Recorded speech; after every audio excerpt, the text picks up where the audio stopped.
हाय बच्चों, देखो तो तुम्हारे पार्ट चल रहा था मोल कॉन्सेप्ट वाला। जो पहला वाला जो आपका लेसन है,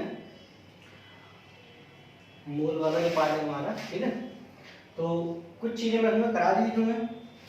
अब आज जो मैं कराने वाला हूँ, ये आज के 5 टॉपिक है प्लस एक न्यूमेरिकल, ये मैं आज आपको क्लियर कराने वाला हूँ, ठीक है। तो देखो आज के लिए फर्स्ट जो है तुम्हारा वो है तुम्हारा गैनुसैक का नियम। क्या नाम है? गैनुसैक का नियम। इस नियम के अकॉर्डिंग ये है कि देखो अगर ताप और दाब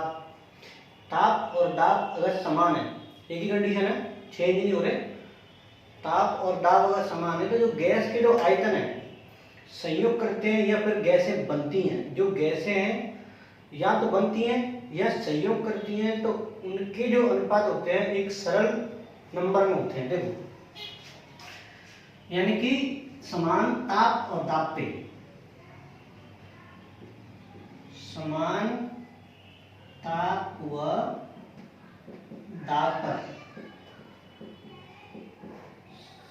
दाब पर जो गैसें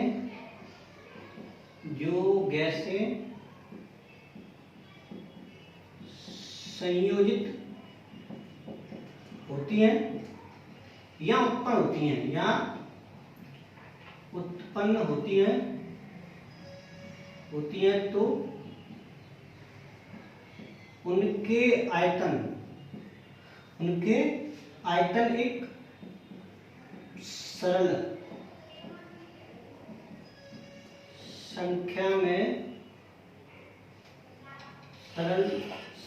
में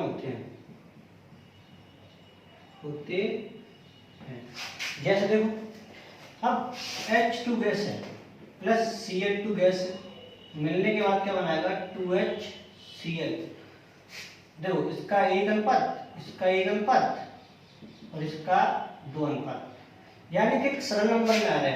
अगर इस गैस जैसे कि है 1 मोल है, ठीक है, ये वाला भी 1 मोल है, तो जो बन के आ रहा है वो कितना आ रहा है? 2 मोल। देखो तो एक अनुपात और ये 2 सरल नंबर आ रहा है ना, तो यही है गैनुसैक का नियम, ठीक है। तो जो गैसें संयोजित होती हैं या बनती हैं, हमेशा उनके जो आयतन है वो एक सरल अनुपात में होते हैं, यानी कि एक सरल नंबर में होते हैं, ठीक है। कभी भी पॉइंटर में नहीं आते, ये एक सरल नंबर में ही आएंगे, चाहे कितने में भी आए लेकिन आएंगे एक सरल नंबर में, ठीक है। जैसे कि मान लो N2 plus H2 gives us NH3। Balance जब करोगे तो यहाँ 2 और यहाँ 3, तो 1 अनुपात 3 अनुपात 2, ठीक है, तो एक सरल नंबर में आते हैं। तो ये रहा तुम्हारा गैनुसैक का नियम, ठीक है। आगे हम बात कर रहे हैं एवोगैड्रो नियम की। कौन से नियम की? एवोगैड्रो नियम की। देखो तो एवोगैड्रो नियम क्या कहता है? एवोगैड्रो का नियम, ये तुम्हारा सेकंड वाला पॉइंट, ठीक है। एवोगैड्रो नियम क्या कहता है? एवोगैड्रो नियम के अनुसार ये है कि जो गैसें अगर सरल अनुपात में, यानी कि समान अनुपात में हैं, चाहे वो संयोजित होने वाली गैसें हो चाहे वो बनने वाली गैसें हो, अगर उनके अनुपात सेम है तो उनमें जो तत्व है, जो कण है, जो परमाणु है, हमेशा उनकी संख्या बराबर होती है, यानी कि समान आयतन में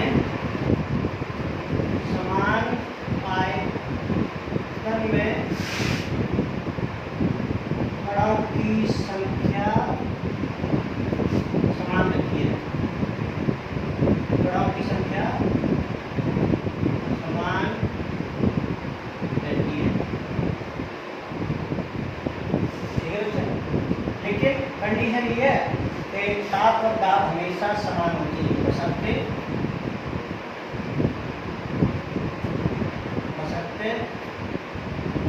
ताप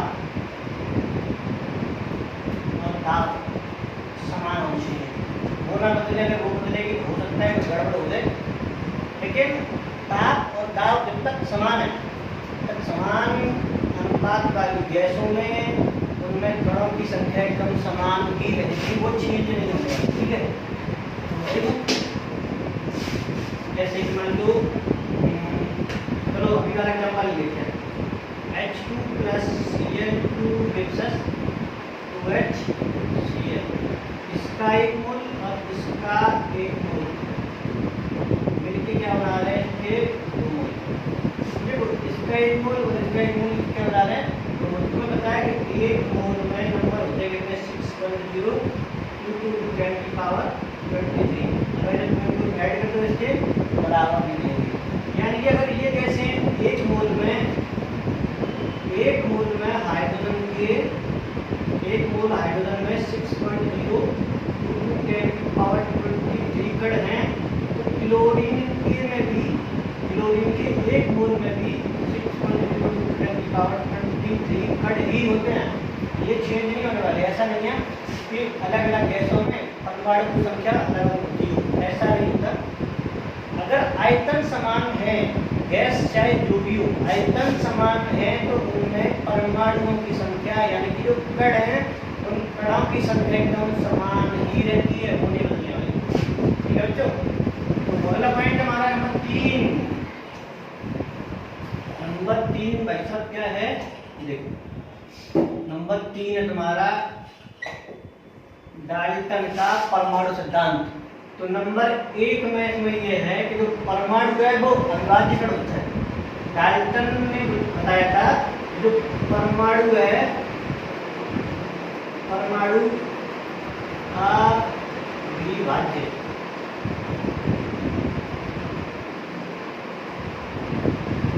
अविभाज्य कण होता है।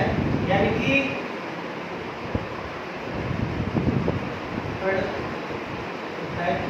कि ये कण डाल्टन ने बोला था कि परमाणु कभी भी टूटता नहीं है, ये हमेशा ऐसे कणों से मिलकर बना होता है जो टूटते नहीं है। यानी कि परमाणु अविभाज्य कण होता है। अविभाज्य कण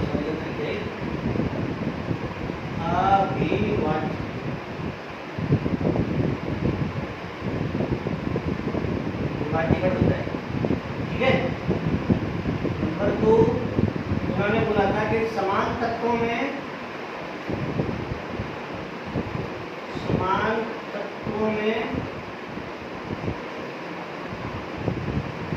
प्रत्येक परमाणु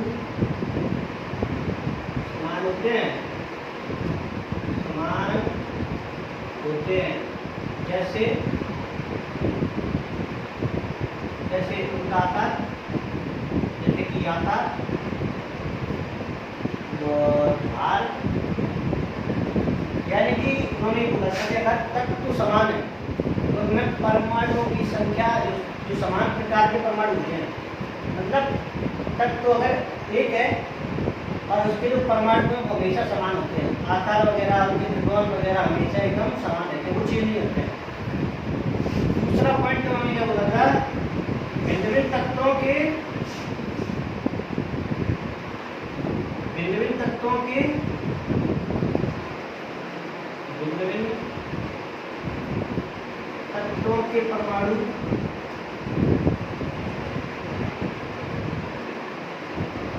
परमाणु भिन्न होते हैं, यानी कि उन्होंने बोला था अगर भिन्न तत्व हैं तो उनके परमाणु भी भिन्न होते हैं। यानी कि आकार, द्रव्यमान वगैरह जो भी है वो सब उनका अलग अलग होता है, डिफरेंट होते हैं, क्योंकि जैसा नहीं लगता। डाल्टन ने बोला था ये बात डाल्टन ने बोली थी कि भिन्न तत्वों के परमाणु भिन्न आकार वगैरह के होते हैं, उनके द्रव्यमान, आकार वगैरह अलग अलग मिलेंगे। ठीक है। और इसका नंबर 4 जो पॉइंट है उन्होंने बोला था कि परमाणु रासायनिक क्रिया में भाग लेता है,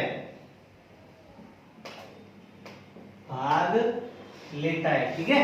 तो ये रहा तुम्हारा डाल्टन का परमाणु सिद्धांत। ठीक है।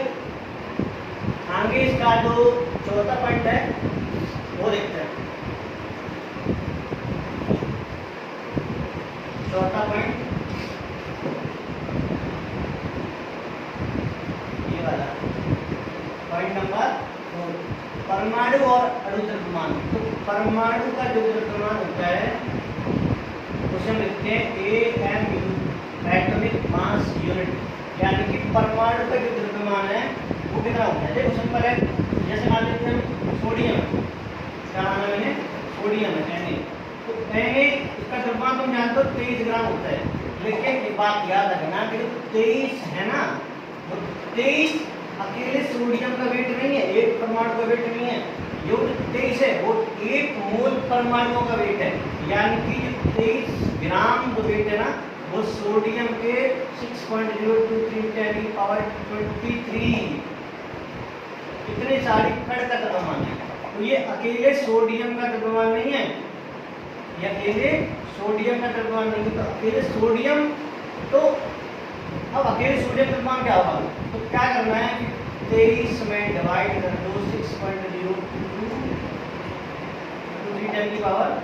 10⁻23 से, तो क्या होगा, हमारे एक परमाणु का द्रव्यमान निकल आएगा, जिसे हम व्यक्त करते हैं AMU में, तो यानी कि एक AMU का क्या होता है 6. 1 मिनट, भी गेट पे कोई है,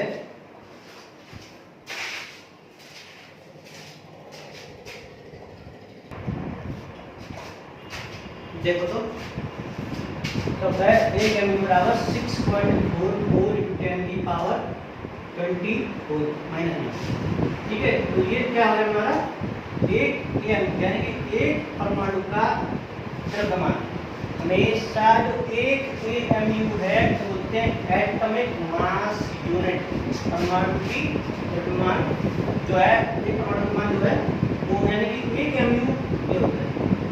हमेशा हम परमाणु के द्रव्यमान को AMU में व्यक्त करते हैं, जो बोलते हैं एटॉमिक मास यूनिट, परमाणु के द्रव्यमान को हमेशा AMU में व्यक्त करते हैं, और एक AMU बराबर होता है 6.44 10⁻24, ठीक है।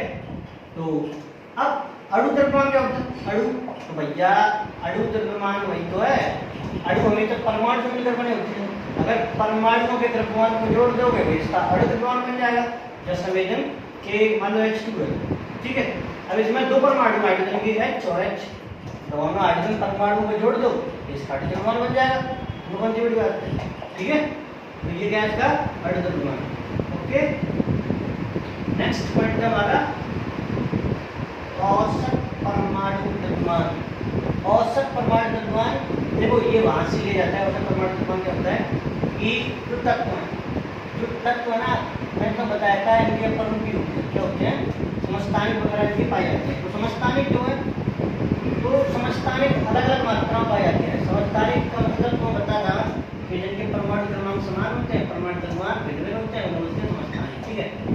अब समस्थानिक मिलने का मतलब ये है कि परमाणु क्रमांक समान है, बट उनके परमाणु द्रव्यमान जो है उनके अलग अलग होते हैं, और इनकी मात्रा अलग अलग पाई जाती है, इनकी जो प्रचुरता है वो अलग अलग पाई जाती है। अभी मैं तुम्हें सवाल करवा देता हूँ, यहाँ पे सवाल है वो देख लेना। तो क्या होता है कि इसका जो फॉर्मूला है क्या होता है, देखो औसत द्रव्यमान, औसत द्रव्यमान बराबर समस्थानिक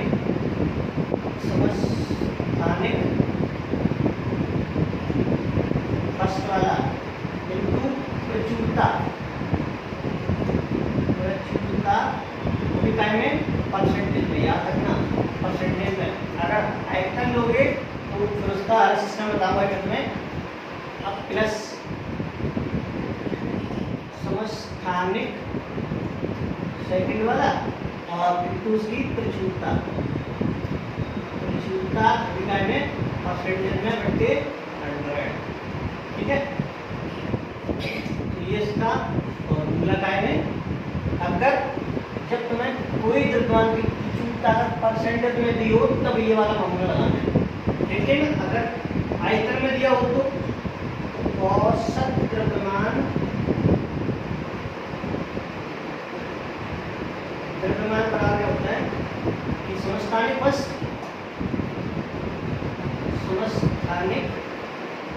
वाला इनटू उसका जो आयतन मतलब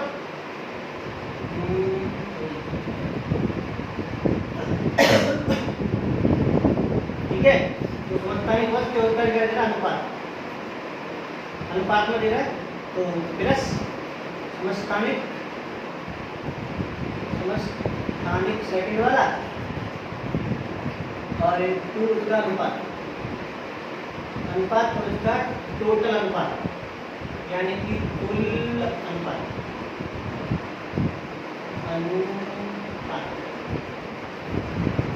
ठीक है। तो ये इसका फॉर्मूला। आप देखते हैं सवाल क्या होता है तुम्हारा। देखो सवाल ये होता है क्लोरीन के दो प्रकार के परमाणु होते हैं, क्लोरीन के दो प्रकार के परमाणु होते हैं जिनके सापेक्षिक द्रव्यमान 35 म्यू और 37 म्यू है। यानी क्लोरीन के दो परमाणु हैं। तो देखो जैसे सवाल करना है हमें क्या करना है कि क्लोरीन के जो दो परमाणु हैं, क्लोरीन को फर्स्ट वाला, क्लोरीन को सेकंड वाला ही मान लीजिए, ठीक है। फर्स्ट वाले का द्रव्यमान कितना दे रहा है 35 म्यू और सेकंड वाले कितना दे रहा है वो 37 म्यू। ठीक है बच्चों, तो 37 म्यू है। इन दोनों तत्वों की प्रकृति में सापेक्षिक प्रचुरता 3:1 है। तो क्या दिया इसका प्रचुरता जो दी है वो कितनी दी है अनुपात में 3:1 के अनुपात में होती है। अतः क्लोरीन परमाणु का औसत द्रव्यमान ज्ञात करो। देखो सिंपल है, अनुपात में दिया है तुम्हें तो ये वाला लगा देना। तो समस्थानिक फर्स्ट कौन सा है 35 इनटू उसकी प्रचुरता कितनी दी बेटा 3 प्लस 37 इनटू 1/4। ठीक है, तो देखो इसका घंटू कर लेंगे 5 3 15 बचिए 3 9 10 305 प्लस 37 करके 4। ठीक है, इन दोनों को ऐड कर दो 7 और 5 12 बची 1 3 और 4 और 1 यानी कि 37.5 तुम्हारा याद आएगा। तो याद रखना जो तुम्हें क्लोरीन का जो द्रव्यमान बताया जाता है 37.5 वो उसका फिक्स नहीं होता, वो उसका होता है क्या औसत परमाणु द्रव्यमान होता है उसका 37.5 उसका औसत परमाणु द्रव्यमान होता है।